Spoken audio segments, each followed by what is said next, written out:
Hello students, today we'll study about electrostatics of conductors. So conductors and insulators we have studied in previous chapter, and we know that the conductors contain mobile charge carriers. In metallic conductors, these charge carriers are electrons. In a metal, the outer or the valence electrons part away from their atoms and are free to move. These electrons are free within the metal but are not free to leave the metal. Okay, the free electrons form a kind of gas.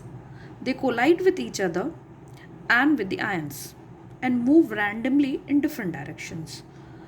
So, when an external field is there, they drift against the direction of the field. Okay. The positive ions made up of nuclei and bound electron remain held in their fixed positions.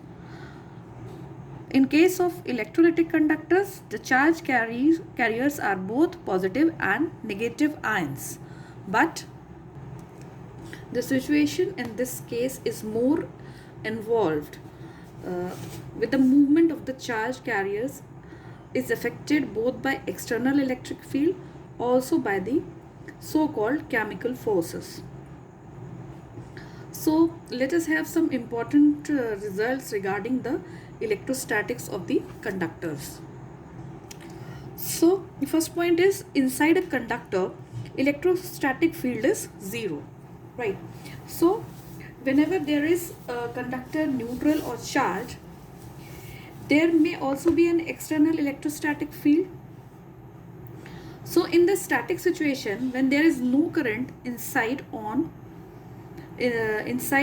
on the surface of the conductor, the electric field is zero everywhere inside the conductor. This fact can be taken as a defining property of a conductor. A conductor has free electrons. As long as electric field is not zero, the free charge carriers would experience force and drift. In the static situation, the free charges have so distributed themselves that the electric field is zero everywhere inside. So the electric field is zero inside a conductor, right? Next point is, at the surface of charged conductor, electrostatic field must be normal to the surface at every point. So if field was not normal to the surface, okay, so what would happen? It would have some non-zero component along the surface, and the free charges on the surface of the conductor would then experience force and they will tend to move, right? So in the static situation, E should have no tangential component. Thus, the electrostatic field at the surface of a charged conductor must be normal to the surface at every point. Next is, the interior of a conductor can have no excess charge in the static situation. So, a neutral conductor has equal amounts of positive and negative charges in every small volume or surface element. So when the conductor is charged, the excess charge can reside only on the surface in the static situation. And this is from the Gauss law. Okay. Next is, electrostatic potential is constant throughout the volume of a conductor and has same value as inside on its surface. So it means that we all know that E, electric field inside a conductor, is zero. This implies that the potential is constant by dV upon dl.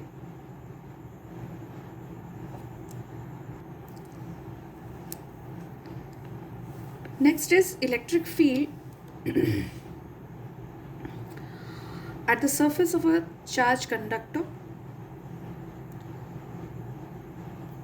So it it is given by E is equals to sigma upon epsilon naught n cap, where sigma is the surface charge density and n cap is the unit vector normal to the surface in the outward direction. So for the proof of this result, we have to choose a pillbox. This is in the shape of a small cylinder as Gaussian surface about any point on the surface. Okay. Then this pillbox is partly inside and partly outside the surface of the conductor. It has small area of cross section del S and has a negligible height. Okay. So just inside the surface, the electrostatic field is 0, and just outside the field is normal to the surface with magnitude E. Thus the contribution to the total flux through the pillbox comes only from the outside circular cross section of the pillbox. This is equal to plus minus E del S. Okay, so this is positive for if surface charge density is greater than 0, so it will be positive, and this will be negative if surface charge density is less than 0. Okay, since over the small area del S, E may be considered constant and E and del S are parallel or antiparallel. The charge enclosed by the pillbox is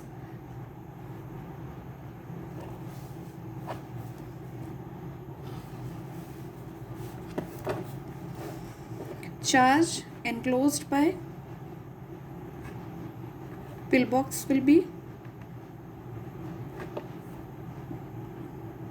sigma del S, right?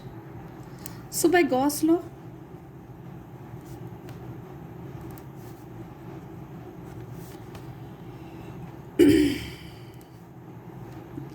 EDS will be equal to modulus of sigma del S upon epsilon naught. So E will be equal to modulus of sigma epsilon naught. So here the electric field is normal to the surface, and we get this relation which is true for both the signs of sigma. For sigma is greater than 0 or less than 0, and for sigma greater than 0, the electric field is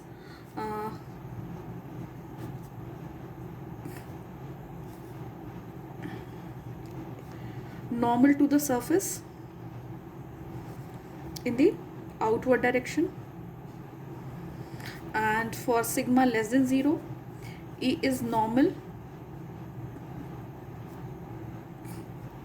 to the surface in the inward direction.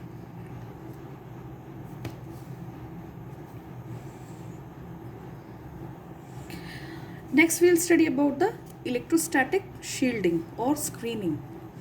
So it is the process of isolating a certain region of space or volume from external electric field. So it is based upon the fact that the electric field inside a conductor is 0.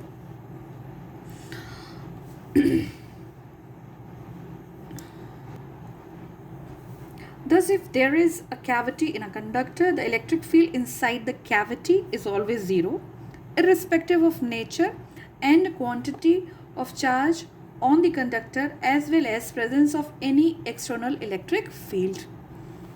Thus, the cavity remains shielded or isolated from outside electric influence. This is known as electrostatic shielding. And some of the important consequences of electrostatic shielding is that it is safer to sit inside a car or a bus during a thunderstorm accompanied by lightning than in open ground or under a tree. This is because metallic body of the car or the bus provides electrostatic shielding to the person sitting inside. So even if lightning strikes, the electric discharge passes to the ground through the body of the car or the bus. Another important consequence is neighboring circuits in electronic devices are protected from electric interaction by placing metallic shield around a certain circuit or component.